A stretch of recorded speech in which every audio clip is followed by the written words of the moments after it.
Hi, I am Dr. Surekha Tiwari. I'm a practicing homeopath and a psychological consultant in Bangalore for the last 20 years.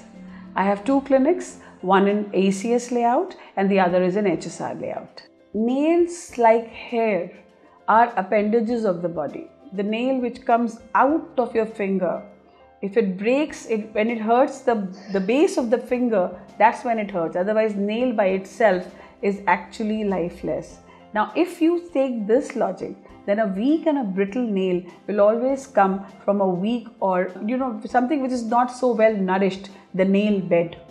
The nourishment of the nail bed is as good or as bad as the nourishment of the whole body.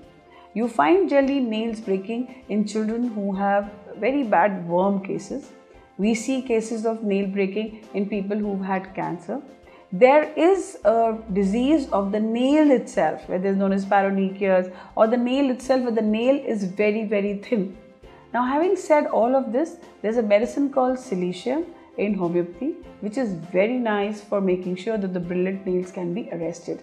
But yes, again you need to realize that there is an underlying condition. That underlying condition also should be addressed so that you can take advantage of the entire situation in one go.